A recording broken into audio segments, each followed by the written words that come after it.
I've got a question for you. How many of you have ever been to the drive-in movie theater? Hands up. There's a few of you, okay? So for those of you who've never been, let me tell you what happens. You drive up to the gatehouse, you pay your money, and then everyone stays in the car. And then you go into this field and you find your spot and you try and find the best spot where you can see this huge screen. And you park there. When Pam and I were dating, we went to a few drive-in movies, and so we would stay in our car in the front seats and watch the movie through our windshield. When our kids came along, we changed it up a little bit. We would take our van in, and instead of pulling in front ways, we'd turn it around and pull in backwards, lift the tailgate, and the kids would sit on the back with blankets, and Pam and I would sit, much like you, on our camping chairs just in front of them, watch the movie. How many of you have ever stayed for the second movie at a drive-in? There's a few of you, yeah. Well, when our kids got old enough, the first time we went there, we stayed. They were excited. They were like, wow, we get to see two movies. And Mom and Pam and I were going, okay, we get to see two movies. And so we were there. And by the end of the second movie, it was a little chilly because it was like 12:30 at night, right? And so we bundled everyone back in, got everyone in the car, got them all seatbelted in. I got into the car, got my keys out, put in the ignition, turned it, and guess what happened? Nothing happened. And in that moment, I had this flashback. You see, in the intermission between the two movies, people got out of their cars, they went to get more popcorn and drinks, used the facilities, but lots of people started up their cars and let them run for a while. I didn't. My battery was dead. My car would not run. So what do you do when a battery is dead? Right? We throw it out usually. When something no longer fulfills its purpose, it isn't very useful to us, is it? We usually get rid of it. The battery is supposed to be that source of power for your car. That source of power that will start your car up and let you drive away. But as soon as it stops working, your car stops working and can't fulfill the purpose that you had for your car. Now, what if we start to feel that way about life? Right? We're happy, excited about life, but then stuff happens and we're not so excited about life. Maybe you get a sickness that goes on for a long time and you just always feel bad. Or maybe you have had a dream and you work hard at that dream and you try, but you never actually get that dream. Or maybe someone you love, someone close to you passes away and all of a sudden your world goes upside down. You see, oftentimes we spend a lot of time thinking about why are we here? What is the meaning to life? That big existential question. Kids, that's a great question to ask your parents what it means when you get home. Existential. That's the word of the day right there. Thing is we all have to answer that question at some point. And it shouldn't surprise you if you hear this morning that the Bible actually has a great deal to say about what life meaning is all about. And there's a story in John chapter 11 that tackles this question about purpose, and different things about how to live. And in John chapter 11, we meet a guy named Lazarus who was one of Jesus' best friends. He was one of his best friends, but Lazarus gets sick and he actually ends up dying. And so Jesus comes after Lazarus had died. And he's there 4 days later. And so Jesus shows up and Martha, who's Lazarus' sister, comes to him. And when Jesus shows up, she says this, "Lord, if you had been here, my brother would not have died. But I know that even now God will give you whatever you ask." And Jesus answered her, "Your brother will rise again." And Martha said, "I know he will rise again in the resurrection of the last day." You see, the Jews, like Christians, believe that even though we die, at the end there's a resurrection. And then Jesus says some of his famous words. This is what he says to her in verse 25. "I am the resurrection and the life. The one who believes in me will live even though they die. And whoever lives by believing in me will never die. Do you believe this?"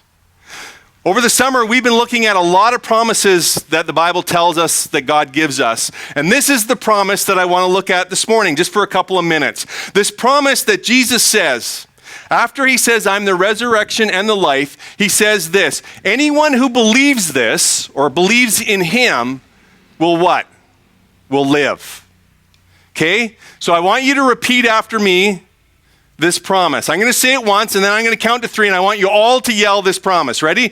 So this is the promise. The one who believes in me will live. We can do this, right? It's not too hard. The one who believes in me will live. Ready? 1, 2, 3. The one who believes in me will. Awesome. Good job. Now, what Jesus is saying with this verse, if you've heard this verse before, maybe you've focused on the part where he says, I am the resurrection.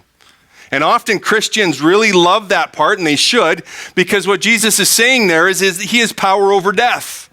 Meaning that even though we die, we don't have to fear death because he has conquered death. But the promise that he gives us is that if we believe in him, we will live.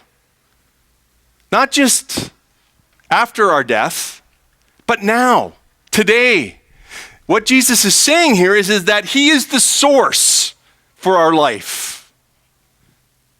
Kids, can you tell me what this is? Anyone see this? Can you see it? I'm not asking the older people. I know their eyesight's a little. Kids, anyone, shout it out. Can you tell me what this is? It's a battery, but do you know what type of battery it is? A 9-volt battery. Now, how do you tell if a 9-volt battery works, if it has a charge? Does anyone know? There's a simple way to know if there's a charge in a 9-volt battery. You just stick out your tongue and put it on, like that. And if there's a charge, you will get a little shock on your tongue, like this one.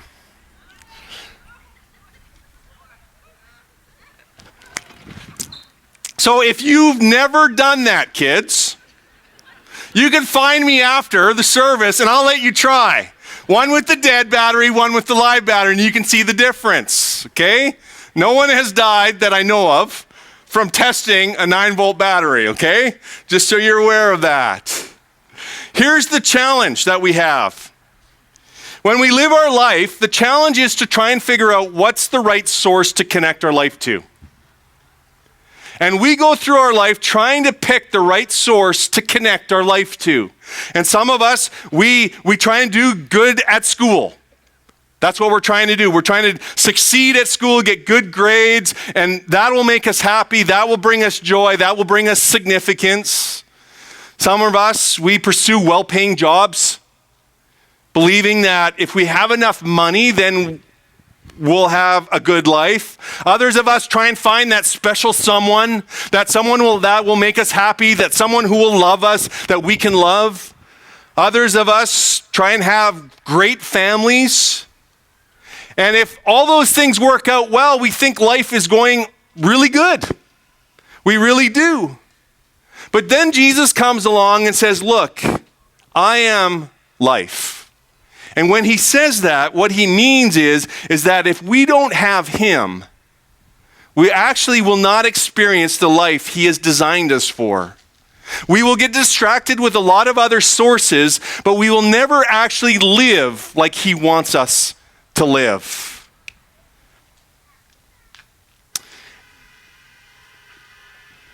Even as Christians, we can sometimes forget this. We can forget that Jesus is the source of our life. Sometimes we can get distracted by making sure we go to church regularly, or we're serving in the community, helping the needy people, and we get so focused on that we forget to pursue Jesus daily. We forget to follow him every day of our life. And when we get distracted by other things other than Jesus, what it's like is moving from a battery that is live to a battery that is dead. And then we start wondering, oh, how come I don't have joy in my life? How come I don't feel like I'm actually living how God wants me to live? It's because we've taken our eyes off Jesus, who is the only source for life. Okay, kids, I need you to help me for a second. What do you think's under that cover thing there? A car? Shall we ask Mr. Schumi to see what exactly is under that cover? Where is Mr. Schumi? Come on up, Mr. Schumi. Why don't we take a peek under the cover here? I think you guys might be right. I know we tried to trick you, but I don't think we did. Let's see what's under there. Wow. That looks very cool, doesn't it? That is a beautiful car. I bet you it sounds really cool too. Shall we start it up to listen to it? Yeah, let's listen to it. Okay. I bet you it's loud. Who thinks it's loud? Okay, here we go. Ready? Let's count them down on 3. Ready? 1, 2, 3, start! What's going on? It's dead. What do you think's wrong with it? Oh, you think you left the lights on. What are we going to do? Well, you know what? Just like the 9-volt battery, I know how to test to see if a car battery is dead. Shall we try that? Okay, for kids, I have had years and years of experience on testing this. This is not something you just go and do at home, okay? You have to have adult supervision. Shall we take a look at the battery and see if it's a good thing Mr. Shumi's a mechanic. He always has a wrench in his pocket. Okay, let's see this battery here. So one simple way to test a car battery to see if it actually works is you need jumper cables. Anyone have jumper cables? Oh, you might. Okay, let's go see. Let's see if you have jumper cables. Okay, car battery. Oh, that's heavy. Yep. I didn't do my weights this morning. Got to try that for a little bit. Okay. So kids, don't try this at home.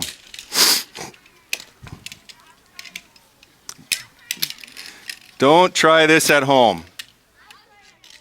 Here, if you give it to me, if you want to connect them on. Oh yeah, safety. That's good. I'm glad someone is worried for my safety. There we go. My wife is too, I think. Glad that someone's worried for my safety. Okay, ready? So here's how you test a battery to see if it's live or not. Nothing's happening. I think it's dead. I think you're right. What are we going to do? You know what, Steve? It's your lucky day. What? I actually brought to church with me another battery. What are the chances of that, eh? Well, let's see if this one works, okay? Kids, don't try this at home. We got that, right? Okay, repeat after me. I will not try this at home. Okay, here we go. Ready? Whoa, does anyone see that? Do you see the sparks? Okay, I think that's live. How about we try that battery in your car? Okay. Who thinks the car is going to start now? Huh? Who thinks the car is going to start now?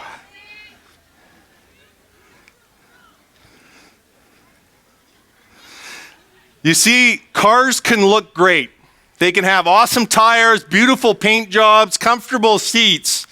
But if the battery doesn't hold a charge, if the battery is dead, the car can't fulfill its purpose, can it? You can't get in it, start it up, and drive away. It just sits there. I had a Ford Bronco 2 that totally died. And it sat in our front yard for a couple of months until I had it towed away. So the kids, when they were young, they got in it every day, they played. They pretend they were driving it. But it never went anywhere. It just stayed in the driveway because it was dead. It wouldn't work. And so look, there's lights. I think your lights are on. Hey, there you go. Okay, so let's see. You want to start it up and let's see if it sounds like it's... Oh, horn works. Good.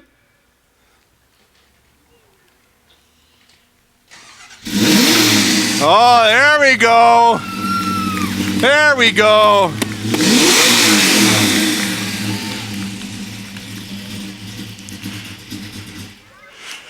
So, when Jesus says he is the resurrection and the life, what he's saying is this: without Jesus, you are no more alive than a dead battery.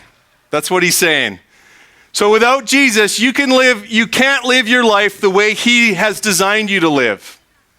You can live your life chasing other sources to make you happy, other sources to make you joy, trying to find other sources that will give you purpose. But when Jesus says, I am life, what he is saying is that you will only find true life in him. At the end of our double movie marathon at the drive-in, we were stuck. We had nowhere to go. Fortunately for us, the drive-in obviously has people like me who, afterwards, I saw this guy walking around with a battery and jumper cables, and he was just going from car to car, the ones that didn't have their lights on, and saying, hey, do you need a jump? And I said, yes, I will take a jump. That guy saved us that night, right? He gave us a source of power to start our car. When Jesus says, I am the resurrection and the life, the one who believes in me will live, he is offering you the source of life. He is giving that as a free gift to you. Jesus asks the same question that he asked Martha to you today. Do you believe this? Do you believe this? Do you believe that he is the only source of life? And do you accept it? And if you don't, what's stopping you? I know probably none of you came here this morning thinking you'd have to think existentially and ponder the deep meanings of life. But when we come to Jesus, that's what he forces us to do oftentimes, is to challenge our notions about what life really is about. And he asks us the question, when he says, I am the resurrection and I am the life, do you believe this? If you do, you will live.